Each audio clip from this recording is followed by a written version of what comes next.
For some, it may be surprising to discover that just over 50 years ago, New York State had a theme park that was very similar to Disneyland, yet different, larger, and unique. Located in the Baychester area of the Bronx in New York City, just off of the New England Thruway, this theme park, shaped in the map of the United States, would depict American history with rides, shows, and attractions.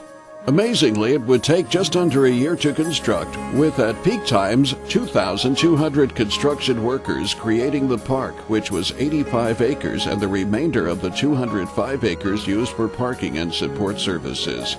It's also interesting to note over 15,000 trees and plants were installed on a former swampland. After much hoopla, it opened on June 19, 1960. Crowds were so large that they stopped selling tickets by noontime and closed the exit off the New England Thruway, and traffic on the Thruway slowed to almost a stop. That evening, the Ed Sullivan Show presented some of the attractions to a nationwide audience, showing those watching the East Coast answer to Disneyland.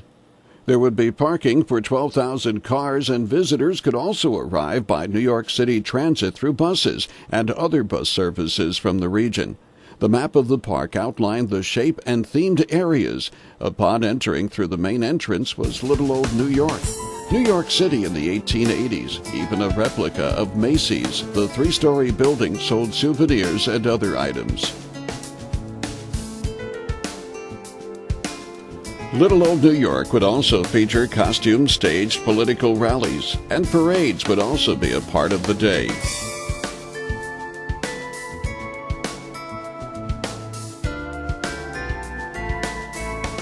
One means of transportation was the horse-drawn streetcars, which would help you take in the sights of Little Old New York, including the Schaefer Brewery on your way to Chicago.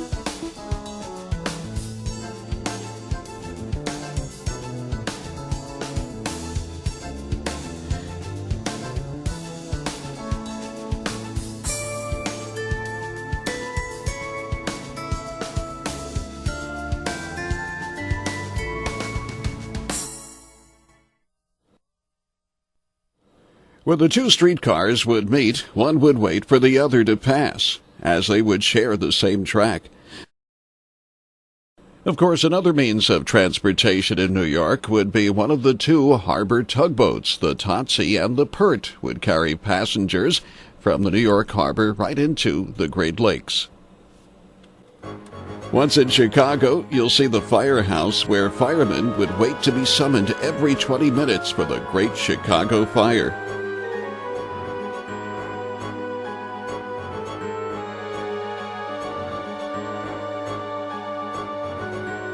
Spectators would be encouraged to help pump the hand pumper to put out the fire.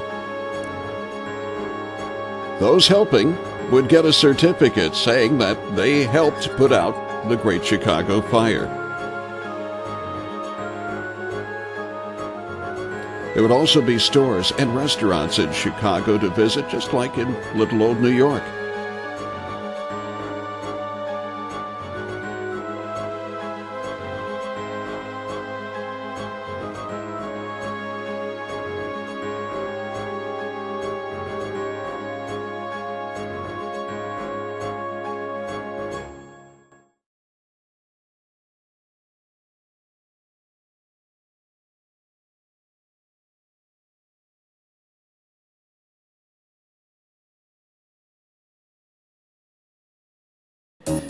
And while in Chicago, you can catch one of the two authentic narrow-gauge trains to San Francisco.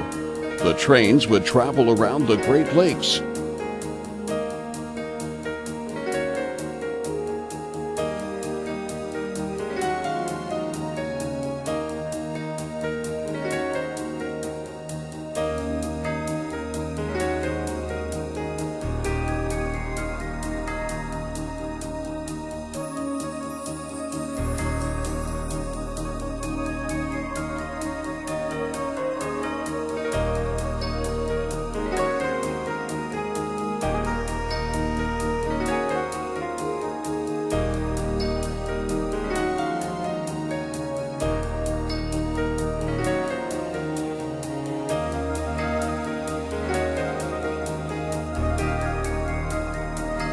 In Chicago, you could also board one of the two 110-foot stern-wheelers, the American or its sister ship, the Canadian, that could carry 300 passengers each around the 9-acre Great Lakes area.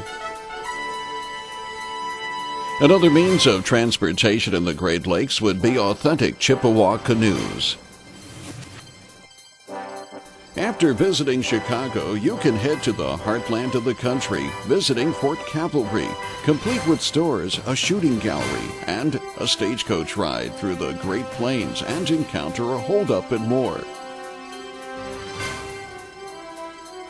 In the fort, there would also be shows and gunfights, which Digger O'Toole would gladly clean up.